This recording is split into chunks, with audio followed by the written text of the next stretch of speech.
नमस्कार, आप सभी को जोहार। बिहार में जो इलेक्शन होने वाला है उसका आज तारीख का ऐलान हो गया, मतलब अब आचार संहिता लागू हो गया पूरे बिहार में। बिहार में कोरोना काल के दौरान ये इलेक्शन होना है। 70 देश ऐसे हैं जिन्होंने अपना इलेक्शन टाल दिया था, लेकिन दुनिया का सबसे बड़ा इलेक्शन कोरोना काल में बिहार में ही होने वाला है। चुनाव आयोग ने तारीखों का ऐलान कर दिया और सुप्रीम कोर्ट ने भी कह दिया कि चुनाव आयोग सक्षम है, वो अपना फैसला खुद ले सकती है। कई लोग गए थे इस चुनाव को रोकने के लिए, यही तर्क था कि बाकी सारे मुल्क जब रोक दिए हैं तो बिहार में भी इलेक्शन रुकना चाहिए, पर उस पर सुप्रीम कोर्ट ने मना कर दिया। चुनाव आयोग 3 फेज में इस बार बिहार का इलेक्शन कराने जा रहा है। चूंकि लंबा फेज नहीं कर रहा है ताकि संक्रमण का खतरा कम हो, तो 3 फेज में इलेक्शन होगा। पहला फेज में 71 सीट के लिए इलेक्शन किए जाएंगे, दूसरे फेज में 94 सीट के लिए वोटिंग होगा और तीसरे फेज में 78 सीट के लिए वोटिंग होगा। अब आप इसको समझिए, पहला जो वोट होगा 71 सीटों पर, वो 28 अक्टूबर को वोट डालेंगे आप।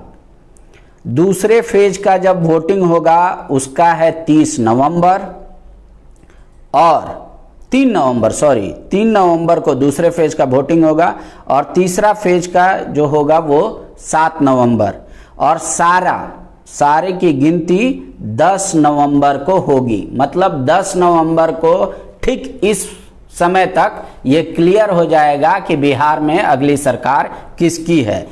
29 नवंबर तक बिहार में जो वर्तमान शासन चल रहा है उनका टेन्योर है, तो 10 नवंबर तक ये फाइनल हो जाएगा कि अगली सरकार बिहार में किसकी बनने वाली है। इसको लेकर कुछ थोड़ा और जानकारी आपको हम दे दें।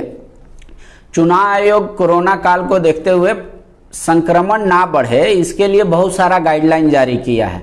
जो उम्मीदवार खड़े होंगे उनके लिए भी, जो नेता रैली करेंगे, सभा करेंगे या जो वोटर के पास जाएंगे डोर टू डोर, उन सब को लेकर कई बार इसके पहले भी डायरेक्शंस आपको बताए जा चुके हैं। कुछ अपडेट हुआ है वो आपको बता देते हैं।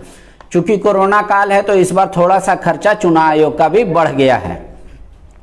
चुनाव आयोग का खर्च बढ़ा है चूंकि उसके जो कोरोना से बचने के लिए जो संसाधन चाहिए उसको बढ़ाना है। जहां पहले एक बूथ पे 1500 लोग वोट करते थे, अब 1000 वोट करेंगे तो बूथों की संख्या बढ़ी, फिर आदमी की संख्या बढ़ गई है। चुनाव आयोग अभी तक 7 लाख हैंड सैनिटाइजर का व्यवस्था कर लिया है, 46 लाख मास्क का व्यवस्था हो गया है, 6 लाख पीपीई किट का व्यवस्था कर लिया गया है, 23 लाख हैंड ग्लव्स का व्यवस्था कर लिया गया है और 6 लाख फेस शील्ड। इतना व्यवस्था चुनाव आयोग ने अभी कर दिया है बिहार इलेक्शन के लिए। जरूरत पड़ी तो और बढ़ाया जा सकता है, इतना सारा व्यवस्था चुनाव आयोग कर रहा है। आपको चुनाव में मतलब रस्साकसी ना हो, भीड़ भाड़ ना हो, इसलिए क्या किया गया है कि सबको थर्मल स्कैनिंग किया जाएगा, सबका पहले टेम्परेचर नापा जाएगा, वोटर जो वोट करने आएंगे, और सुबह 7 बजे से लेके शाम के 6 बजे तक 1 घंटा बढ़ा दिया गया है। सुबह 7 से लेके शाम 6 बजे तक वोटिंग आप कर सकते हैं बिहार इलेक्शन में। जो नेता आपके घर आएंगे डोर टू डोर कैंपेन करने, वो 5 आदमी के साथ आ सकते, उससे ज्यादा नहीं। 5 आदमी में वो खुद इंक्लूडेड है, मतलब जो उम्मीदवार होगा एक, अगर उनके साथ बॉडीगार्ड होगा तो वो भी काउंट होंगे, उनके अलावा उनको मिलाकर मतलब 5 आदमी आ सकते हैं आपके डोर टू डोर कैंपेन में। रोड शो का भी परमिशन दे दिया है चुनाव आयोग ने, कहा है लेकिन 5 गाड़ी से ज्यादा रोड शो में राजनीतिक दल इस्तेमाल नहीं कर सकते, 5 से ज्यादा गाड़ी नहीं रहेगी। जो नॉमिनेशन करने जाएंगे उम्मीदवार, उनके लिए दोनों तरह का विकल्प रखा गया है। ऑनलाइन भी कर सकते हैं नॉमिनेशन, सिक्योरिटी पैसा जो होता है वो भी पैसा ऑनलाइन जमा कर सकते हैं, फॉर्म भी जमा कर सकते हैं, उसके बाद उसका प्रिंट लेके आरओ को दे देना होगा तो आपका नॉमिनेशन मान लिया जाएगा।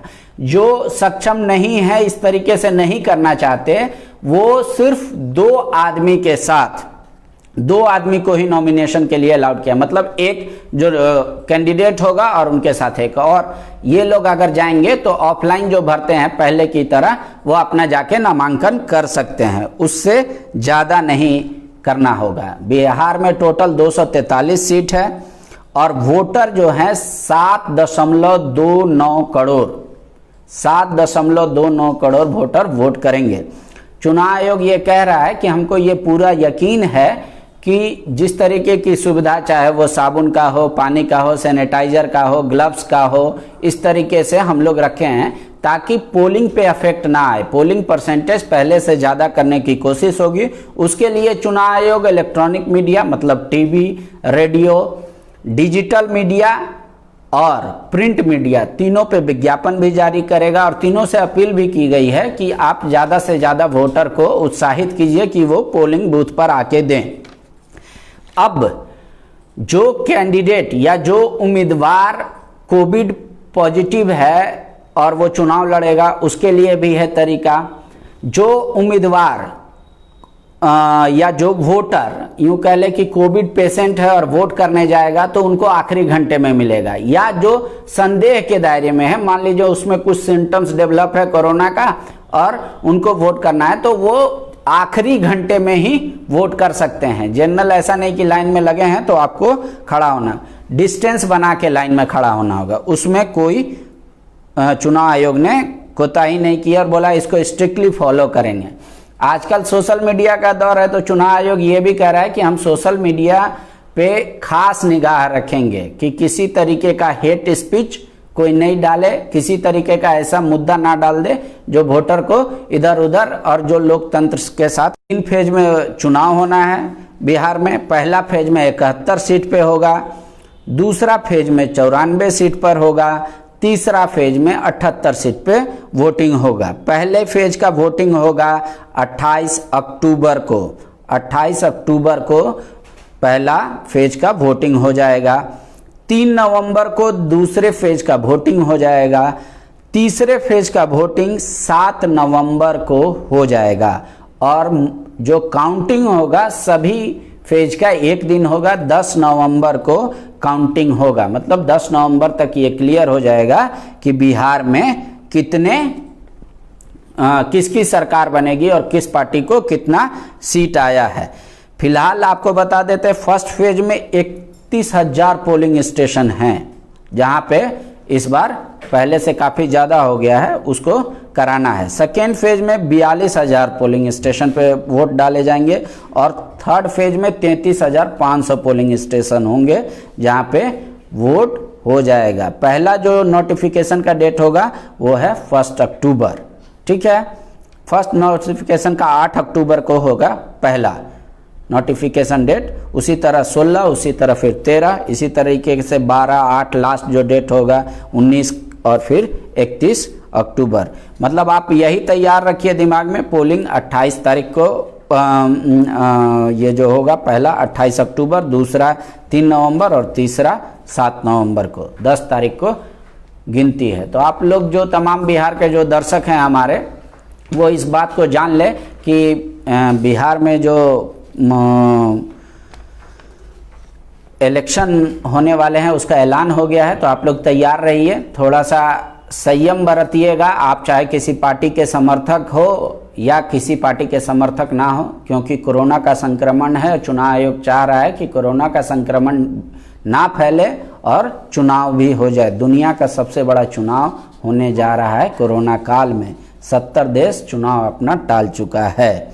और अभी जो झारखंड के दर्शक हैं उनके लिए बता दें कि उप चुनाव जो झारखंड में खासकर बेरमो और दुमका विधानसभा जो उपचुनाव होने वाला है, इसका डेट ऐलान नहीं हुआ है। 29 सितंबर को होगा। ठीक है, उपचुनाव का ऐलान कब होगा? 29 सितंबर को। ठीक है, तो झारखंड के लिए अभी कोई खबर नहीं है। दुमका और बेरमो में जो लोग लगे हुए हैं लगे रहिए। 29 तारीख को आपका तय होगा कि किस दिन वहाँ पे वोटिंग होगा, काउंटिंग होगा, ये सब। अभी उपचुनाव का ऐलान नहीं किया गया है। तो आप तमाम दर्शकों को धन्यवाद।